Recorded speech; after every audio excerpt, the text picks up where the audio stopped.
ఈ వీడియోలో పాలిష్తో colour touching ఎట్లా చేయాలో నేనైతే చూపిస్తాను. ఇది వచ్చేసరికి మనకి జాయ్ లాగినవి పేళ్ళుగా లేసిపోయింది, అందువల్ల ఇది టచ్ చేస్తున్నాను.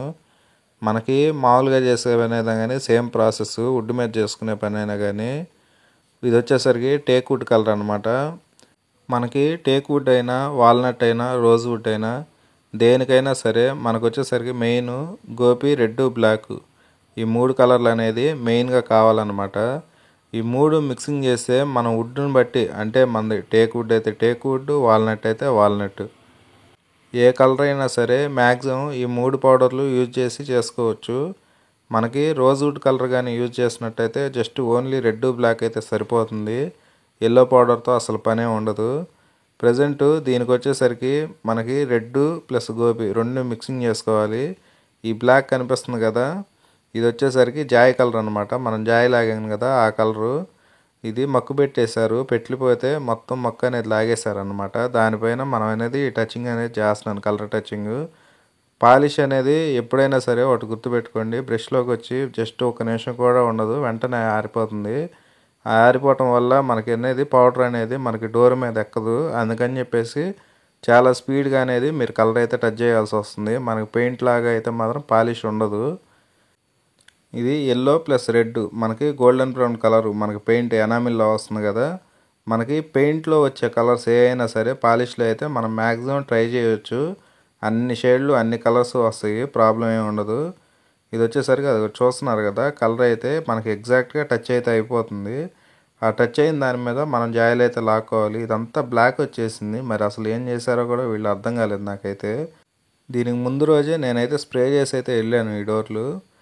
ప్రజెంట్ అయితే ఈ కలర్ టచింగ్ చూడండి, మనకు బ్లాక్ వచ్చినప్పుడల్లా ఒకవేళ మనకు కానీ డౌట్గా ఏమైనా ఉంటే మొత్తం ఆ బ్లాక్ పార్ట్ మీకు కనిపిస్తుంది కదా, ఆ పార్ట్ మొత్తం కలర్ అనేది షేడ్ చేసేయాలి.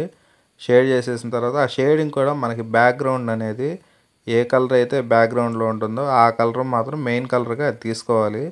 అది తీసుకున్న తర్వాత ఇది జస్ట్ జాయ్ లాగిన డోరే కాబట్టి దానిపైన ఎగ్జాక్ట్గా జాయ్ గీత ఎటుంటే అటు కలర్ టచ్ చేసేసుకోవచ్చు. మరీ మనకు అంత ఎగ్జాక్ట్ కూడా ఏం అవసరం లేదు, మనం మీడియంగా కలిపినా సరిపోతుంది. మనం స్ప్రే చేస్తే మొత్తం లెవెల్ అయిపోతుంది అన్నమాట.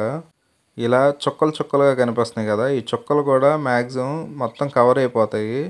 తర్వాత బ్లాక్ అనేది మనం షేడ్ చేయాలి. మనకి స్టైనర్ కానీ కలర్లు కానీ ఎప్పుడైనా సరే ఇదంతా ఒకటే యూనిఫామ్గా వచ్చేటట్టు తిప్పుకుంటూ ఉండండి. అంతేగాని మనకి ఒక్కో బిట్ ఒక కలర్ లాగా అట్లా ఉండకూడదు, అప్పుడు పాలిష్ అనేది ఫెయిల్ అయిపోతుంది అనమాట. కలర్ కూడా అంత లుక్గా ఏమి అనిపించదు. ఈ కలర్ టచింగ్లు కొంచెం కష్టంతో కూడిందే, అంటే మనకి కలర్ అనేది ఎగ్జాక్ట్గా కలవాలి. ఆ కలిసే వరకు కూడా మనం కొద్దిగా కష్టపడాలి. కలర్ మిక్సింగ్ షేడ్ ఏదైనా సరే ఒకటి గుర్తుపెట్టుకోండి, ఈ మూడు పౌడర్స్లోనే మనకి పాలిష్ కలర్స్ అనేవి అన్నీ రొటేట్ అవుతూ ఉంటాయి అన్నమాట. ఒక్కొక్కరు ఒక్కో టైప్లో చేస్తారు. మనకేంటంటే డార్క్గా ఉండాలంటే డార్క్ కలర్ కొంచెం బ్లాక్ ఎక్కువ మిక్స్ చేసుకోవాలి. లైట్గా ఉండాలంటేనేమో కొంచెం ఎల్లో పౌడర్, రెడ్ పౌడర్ రెండు మిక్సింగ్ చేసుకుంటూ ఉండాలి. సేమ్ మనం పౌడర్ మిక్సింగ్ చేసే ప్రాసెస్ అన్నమాట. ఈ కలర్ టచింగ్ మాత్రం 1-2 సార్లు చూసుకుంటా చేసుకోండి. మనకి వాల్నట్ కలర్ కానీ రోజ్ వుడ్ కలర్ కానీ ఈజీగా కలర్ అయితే టచ్ చేయొచ్చు. కానీ మనకి టేక్ వుడ్ వచ్చేసరికి మనకి చాలామంది కొంతమంది ఏం చేస్తున్నారంటే కలర్ అనేది అసలు టచ్ కూడా చేయట్లేదు. మ్యాక్సిమం స్టెయినర్తో వైట్ వచ్చిన చోట వరకు కవర్ చేసుకుని తీసేస్తున్నారు. అట్లా మాత్రం మీరైతే అస్సలు వదిలిపెట్టొద్దు.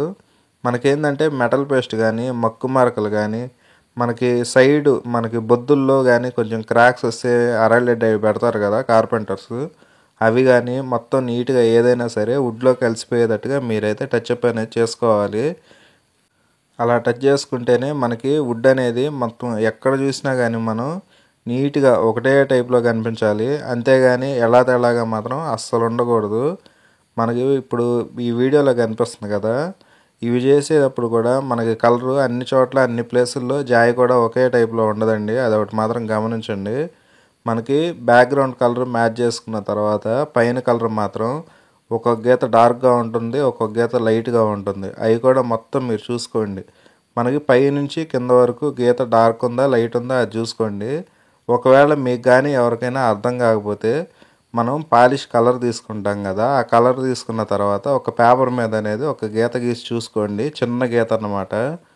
ఆ గీత గీసి చూసుకున్న తర్వాత మీకు మొత్తం అంటే గీత డార్క్ రావాలా లైట్ రావాలా ఏదైనా కానీ మీకైతే తెలిసిపోతుంది. అందువల్ల దాన్ని బట్టి దాని ప్రకారం మీరైతే మాత్రం డార్క్ ఉన్న చోట డార్క్, లైట్ ఉన్న చోట లైట్ నీట్గా అనేది టచ్అప్ అయితే చేసుకోండి. మీకు రాబోయే వీడియోస్లో వుడ్ మీద టచ్ చేసిన వీడియోలు కూడా నేనైతే చూపిస్తాను. వీడియో నచ్చితే లైక్ చేసి సబ్స్క్రైబ్ చేసుకోండి.